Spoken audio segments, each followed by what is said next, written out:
My name is Ross Gay. I am the author of Catalog of Unabashed Gratitude, and I'm excited that my book's part of the 2022-2023 NEA Big Read. So that book, Catalog of Unabashed Gratitude, I've been told that it's a book about joy. There are poems for loved ones who have died. And there are also poems that are sort of obvious odes and celebrations. Often those things go together in this book. I think often those things go together, but in this book maybe particularly. And it feels a little bit like a central character in this book is this orchard project in Bloomington, which is, the kind of call of the project is free fruit for all.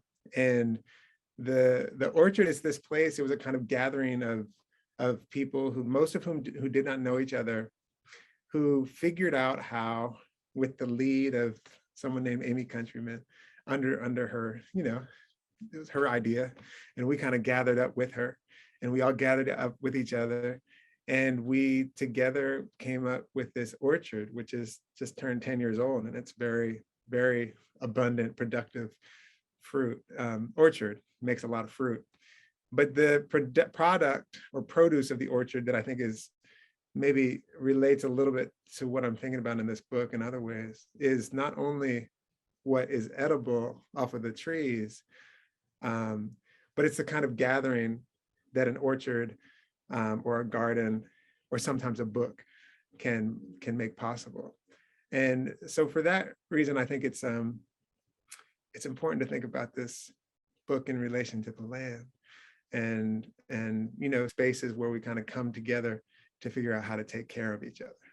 So that's I think what I would say Catalog of Unabashed Gratitude is in a nutshell.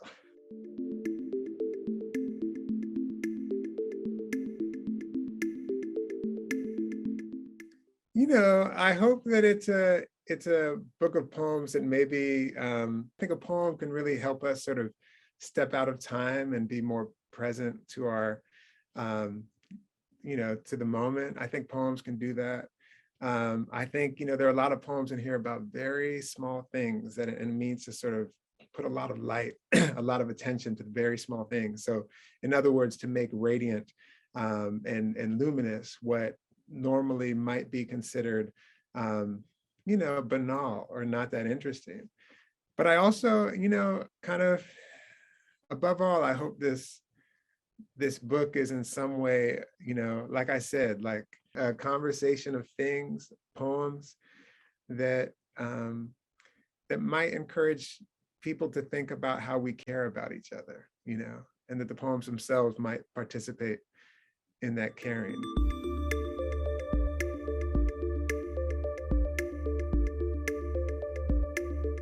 So one thing is that, this book, I love to look at this book. It's so beautiful to me. The painting is so like a just rambunctious garden. And it is painted by my friend, the painter Arista Alanis. And she's a painter who lives in Vermont and a dear friend. And I happened to meet her at a place called the Vermont Studio Center, which is an amazing place. And she had a studio up there, and I saw her work, and I thought, I was at the point of like sort of looking for art for the cover of this book. And I thought, oh, that is the art for the cover of this book. And that this sort of cover has, I think, so much, it's not all the time that a cover of a book, as we know, makes people want to read it.